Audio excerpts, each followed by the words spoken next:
Yeah, uncertainty is definitely not a friend of growth. Trying to grow in an environment of uncertainty has a ton of complications. Is on your internal teams and resources, and then also on those with whom you're doing business with. This is the Pass the Pitch podcast with Anna Frazzetto.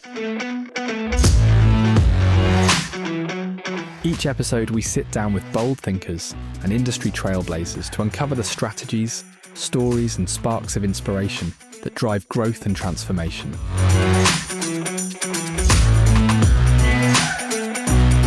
Let's get started. Welcome to the first season of our podcast. And today I get to have fun having Alfonso Perez on the show. I have known Alfonso for practically my entire career, and we have worked on offshore projects together in Vietnam to consulting engagements across many industries. And now, Alfonso, you're primarily focused in the healthcare sector, and you've been doing that for quite some time. So I'm excited that you're here and look forward to hearing more about your story. I do want to say in your LinkedIn, I absolutely love how your about section is very simple. You basically say you're passionate about innovation, healthcare, data, products, optimization, and cultures, which is exactly what we're going to be talking about today. So welcome to the show. Yeah, thanks, Anna. Pleasure being here. Appreciate the invite. It's exciting to have the opportunity to have this conversation with you, and looking forward to it. Yeah, I'll tell you, I think one of the things that I've enjoyed throughout our, friendship and working together is that our conversations are always so much fun because I think we both share such an enthusiasm for various industries and our passion to kind of marry the different cultures into the discussion, especially with, working globally and how much fun we've had with that. Yeah, absolutely. And the combination of, well, first of all, I think it's an experience that everybody should have. You learn so much about doing business in the U.S. or being part of a company in the U.S. and we lead in so many sectors. So we have there's a tendency for us to shape some things and define how business is done or how the cultures are shaped within corporations and so forth, and that's good. But and I'm curious to see if you agree with me on this or not. Once you step outside of the U.S., your eyes open in terms of how you engage with people, in how you conduct business, and the expectations on the other side, and even the way to engage and the demeanor. I have this picture in my mind as we're talking through this, and so I want to share it. I'll try to summarize it. This was Shopperception, and I was opening the Asia market. And so I have to present to the board of Hakuhodo, which is a big marketing company conglomerate, really, in Japan. And so I had Japan in my background because I worked for Canon at some point, and the first 2 weeks of Canon are essentially onboarding you into the Japanese working culture, what you need to do, the holding of the car when you're getting introduced to people, and how many times you're supposed to bow in those interactions. And back that was my first formal technology job. Back there, I had no idea that this was going to be so useful later in life.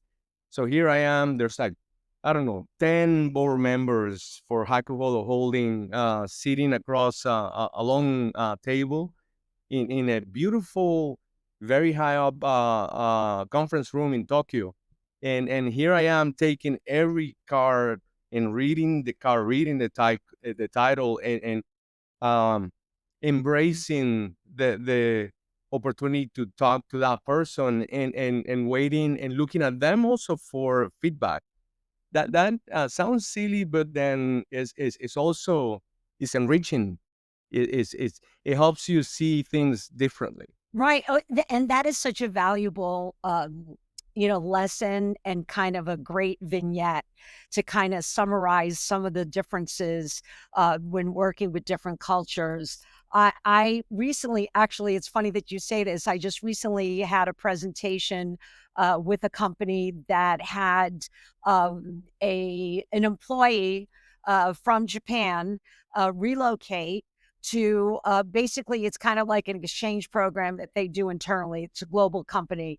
And so this gentleman gives me his card, and I pause to, so it's funny, there's two of us, and he gives the card to both of us. And typical in American style, the other person took the card, put it in the briefcase, and then took, her card and gave the card to him. But meanwhile, I'm looking at the card, I'm reading the front and the back, I'm looking at him, I'm acknowledging it. It's taking me time to like process his card. He was so appreciative afterwards. He came up to me and he said, "You really understand the importance of the business card." And I said, I do. I really do appreciate the business card. But it's that thing that you said, you got to be exposed and go outside of the US. I don't blame my colleague for just taking it and putting it, in their briefcase, because that's what we do in America, right? Like we don't, like the business card is really just to kind of get their email address and then you'll follow up. Like you really don't care about the card at all. But that's a great, it's a microcosm of the differences. Yeah. Yeah. Yeah. Yeah. So as typical between you and I, we always go like off script and we, kind of go off on 9 different tangents. But I do want to talk about the first topic that I really want to talk about is kind of driving growth in an organization during volatile times, right? You and I have had plenty of conversations, leading up to the election. We haven't had a chance to talk post-election, but, that's just one component that changes the dynamics as to how companies operate. And then it creates that nervousness. Yeah. Uncertainty is definitely not a friend of growth, and trying to grow in an environment of uncertainty has a ton of complications, especially because in this case, it's on the two sides. Is on your internal teams and resources, and then also on those with whom you're doing business with. I'm actually curious about, because honestly, even though I've been on the growth side of things, I'm more curious about you and your tricks, because that's your I think in this particular forum, you're the expert.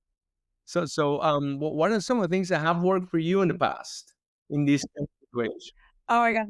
This is funny. You're flipping the question to me. Okay. Okay. I'll play. I'll engage. What's challenging is, I think I kind of go in like the traditional consulting approach, people, process, technology, right? So the people part is the most complicated part, because as salespeople, I mean, I've been a salesperson for most of my career, and it's staying motivated and staying engaged and not using excuses, right? So you need to have that resilience, you need to have that persistence, and you need to be comfortable with more no's today than maybe 2 years ago or 4 years ago, right? So how do you stay motivated? I think is you got to surround yourself with other people that are experiencing the same types of challenges, but then you need to have a strong motivation within your organization, either it be through your, chief sales officer or your CEO or your CRO, that are going to motivate you and keep that focus and change the way you approach the market. That's the other thing, is what I find a lot of the clients that I wind up helping with is that they've been doing the same thing over and over and over again. And so, there was the big shift with COVID. So everybody shifted how they needed to sell during COVID. And I know many successful salespeople that completely got out of sales because it was just too hard for them. But they had to, the people that were nimble and that could shift and understand and adapt to what was going on were successful during COVID. Now I feel like we're going through like a different version of COVID, right? Where you have the economic uncertainty, inflation, unanticipated acquisitions that happen that change the market. So the election, what is the new administration? How is it going to affect? Again, you got to be nimble and adjust and change your go-to-market strategy and rely on your CRO and CSO and your CEO to help, guide you through that. I mean, it sounds simple, but then it goes down to your sales process and technique. Don't deviate from your sales process. That's what keeps you on track and keeps you focused. But you might need to change it to reflect the volatility, but then you need to make sure that you maintain that process and procedure. I mean, what do you think, Alfonso? Yeah, no, that all makes sense, and I'm trying to align it with what would be a typical set of tools that we use for keeping people motivated, especially people who are naturally self-driven, such as salespeople, right? And if you think about mission, vision, objectives, and targets, and so forth, and that do you think that it makes sense to in situations like these change that adapted to the situation, or it's just the messaging that should change to connect to the reality? Yeah, I would say, I mean, not knowing the situation specifically, but I would say changing the messaging to adapt to the situation. For example, if you're on the Salesforce platform, I mean, I'm not suggesting because of volatile times now you're going to change platforms. Not at all. That's a great tool. Keep using that tool. But what's going to change is maybe your marketing around what your message is going to be. Your go-to-market strategy might be different. One of the areas I focus on is how do you differentiate yourself in the market when there's so much competition? Why does a client want to buy from you? And as a salesperson, if you can't answer that question within like literally the first minute of the conversation, then there's something wrong. That means that your company message, vision, maybe even values, like it's not aligned, right? You should be able to say right away, oh, they should buy from me because of ABC. And that's the messaging part. So to be passionate about what your go-to-market, strategy and messages. Yeah, that makes sense. That makes sense. I'm also thinking about the um, adjustment in targets. Like for instance, it's an uncertain time, and if you're doing business abroad, then tariffs can potentially impact you, and so there's many factors that are unknown at this point. So um, beginning of the year is coming up, and is it better to leave the targets as they have been defined based on previous assumptions, and have adapt them the messaging so that your team knows that bonuses may not be the same, sales may not be the same, but we're not downgrading the expectations. We know, we think we can still hit it. Probability may be lower, but we're still going to go for it. Or um, try to adjust for reality, and to avoid disappointment, especially unreachable targets, which are difficult to manage sometimes, right? I think it's super interesting, Anna. I think and I think that one way or another, many of us are facing this right now, and we are looking for those tools and those answers to make sure that people are not demotivated by the uncertainty, but that we're keeping the expectations realistic too, and reconciling the two at the same time. Right. And you bring up a really important point, and that is realistic targets, right? So when you're setting budgets, you need to have realistic targets. For example, talking about the healthcare industry, I just came from the SIA Healthcare Summit that just took place. And one of the things that I thought was valuable, it kind of shows as it kind of went through like the different areas of healthcare like locum, traveling nurses. It kind of went through the different categories. It showed the growth in each area of expertise from like 2015 to 2019 every year, then to 2020, 21, 22, then 23 went down, and then 24 was a little bit above, 23. But what's interesting is if you take out that 2020 through 2022, the healthcare industry has been steadily increasing. But what now all of a sudden, when you talk to companies that are like, we're 30% down, it's like, well, no, you got to be able to basically look at the reality. COVID was, a blip, right, in your P&L management. So go back to what your numbers look like in 2019 and then compare it to 2023. Now, if 23 was less than 2019, yes, there's a problem that needs to be addressed.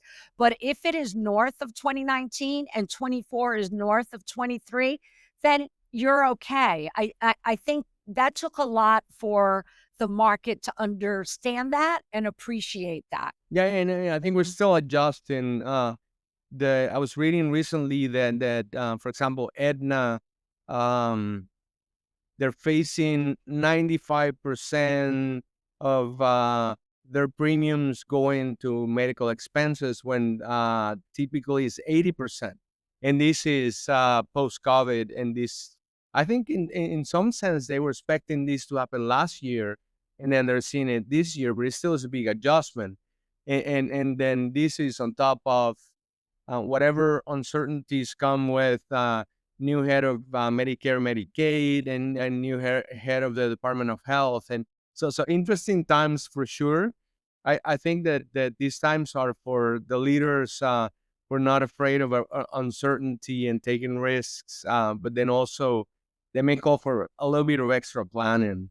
Right, exactly. Well, okay, so now let's talk a little bit about impact of culture. And we were talking before when we were getting started about, you use the example of working with Japan. I think one of the things that both you and I have shared has been the passion around different cultures, but also how the culture component, I think, adds to the conversion of more business, right? Because you're adding a different perspective, a different thought process, right? So it definitely adds to more productivity. Maybe share some of your thoughts. Yeah. So I've been fortunate to again both in technology in the U.S., having worked with multiple cultures, because we do have technology has well, even depending on where in the U.S. you'll have more influence from Asia, like in California, for instance, or you may have more influence from India in the Northeast and so forth.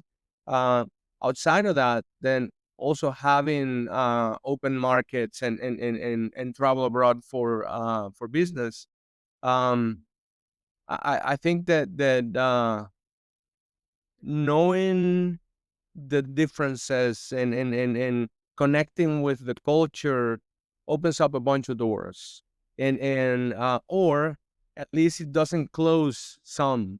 And it starts with that nuance about the business card. If you're reacting to a business card the right way for somebody who is maybe a little bit uncomfortable because that somebody's outside of their environment, and they can see that you relate to their culture, then they're already warming up to you a little bit.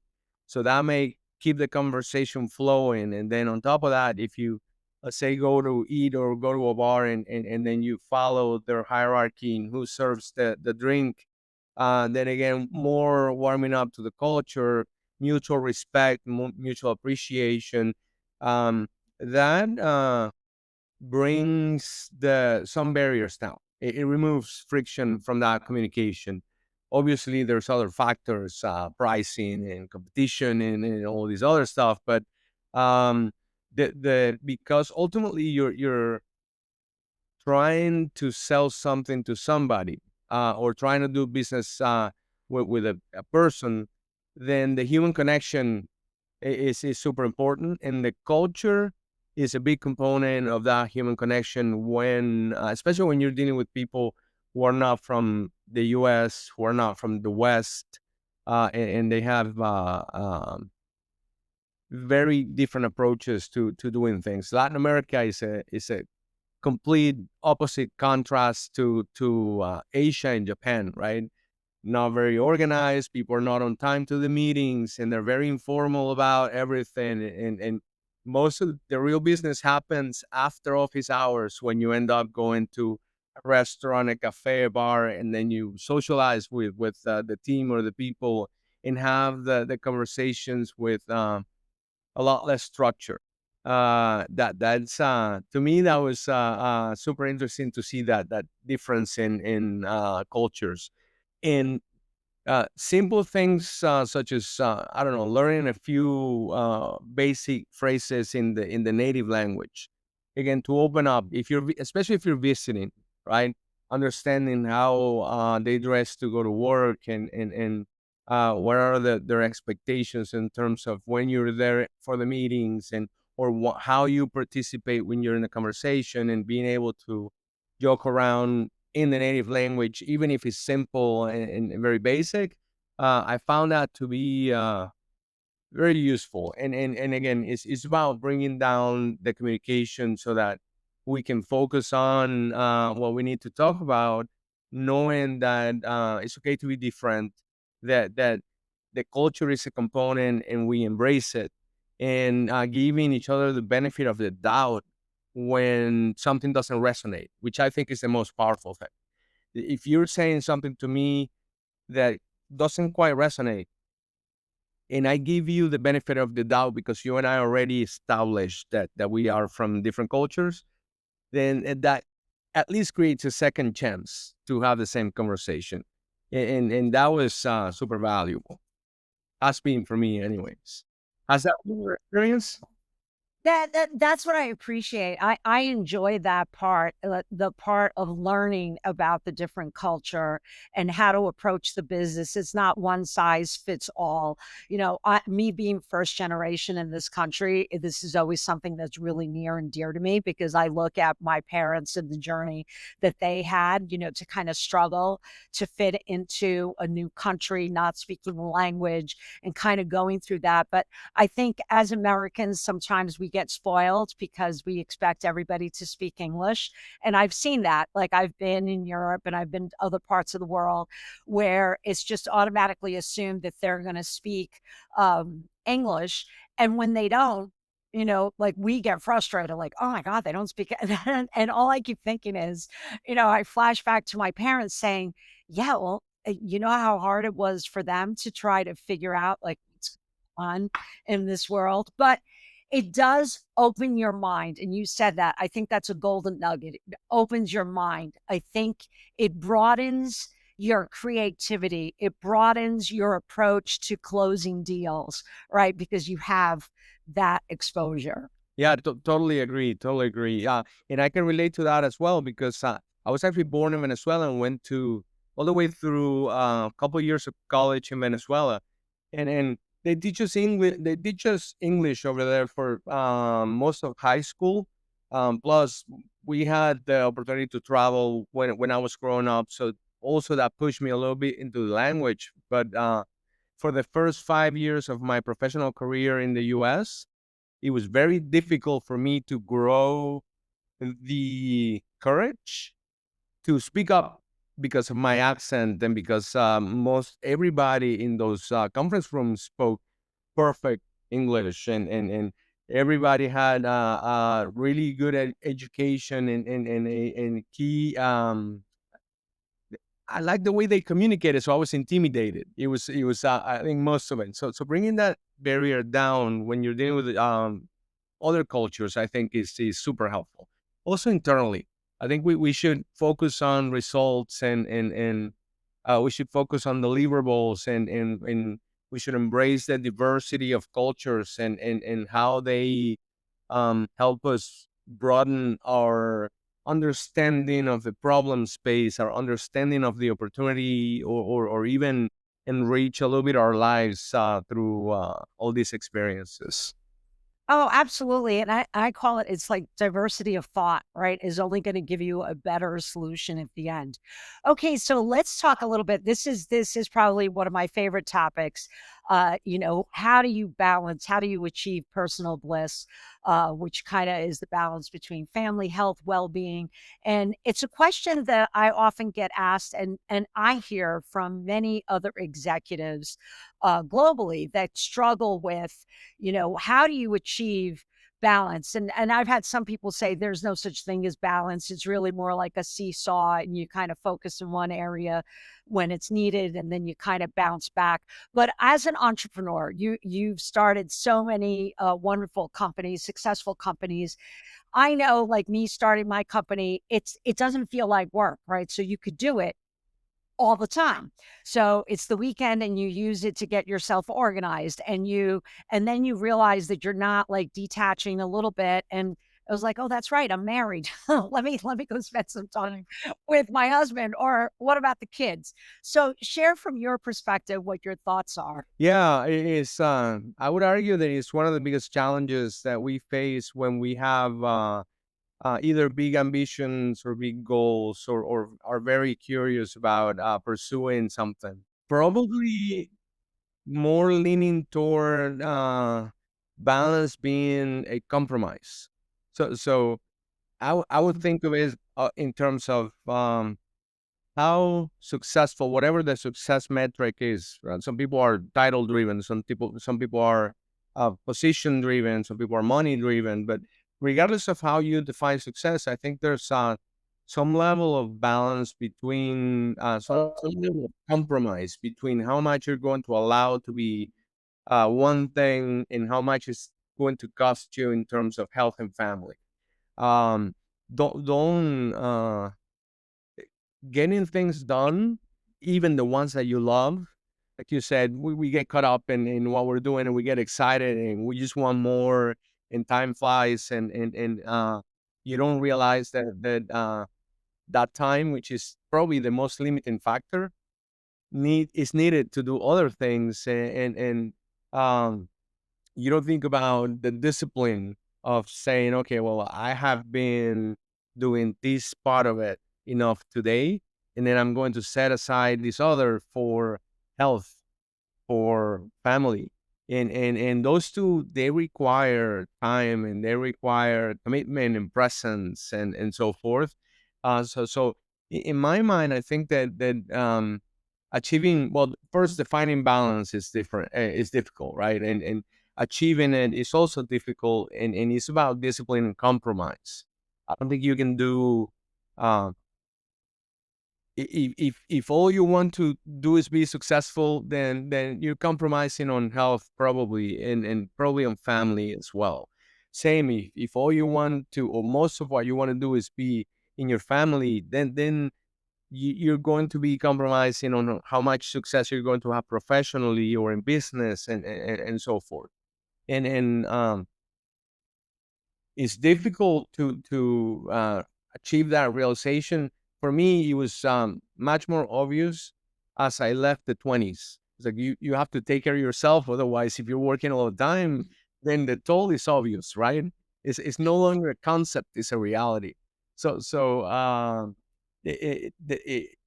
that wisdom of making choices and embracing those choices and the compromises doesn't come early enough. I think it's one of the things that they should teach you in business school.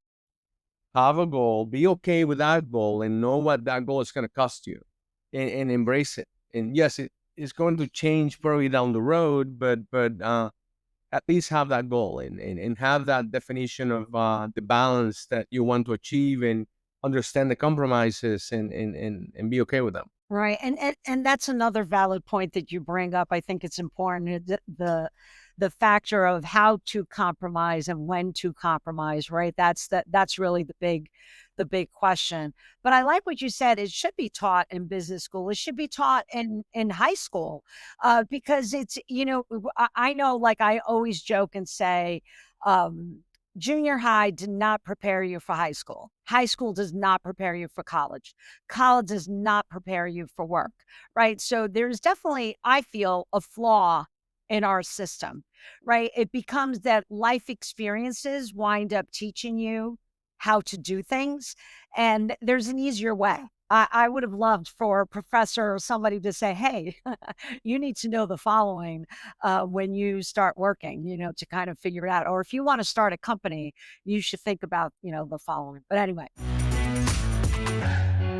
Okay, Alfonso, this is the fun part now. I'm going to wrap up and we're going to have some fun. I'm going to ask you some surprise questions here. And for example, what's the most unusual item on your desk right now? Okay. So I have a few unusual items actually, but then I'm gonna show you one that is a little bit dear to me. My son gave me these, Oh. and I love music, and this is so soothing and calming. So I have it right here, and whenever the meeting is too boring, I mute myself and I hit that thing a few times. I Uh, love that. That's very, very cool, very creative. Okay. don't tell anybody though; it may get me in Yeah, trouble. yeah, that's true. No, this podcast is not going to go global. Okay, so what's your guilty pleasure song that you never want anyone to hear during a sales call? Oh, yeah, I have a couple Radiohead Oh, songs that fit that criteria. Yeah, yeah. And I don't know that I have one. I have a few. But Men of War is probably one of those. Yeah. oh my God, that's awesome. Okay, perfect. Now, who would play you in a movie? Uh, if I had the choice and it was all up to me, I would say George Clooney so he can make me look better. Oh, I love that. George Clooney. Absolutely. You are the George Clooney of healthcare technology. Okay, so if you were a superhero, what would your sales related superhero be? Superpower.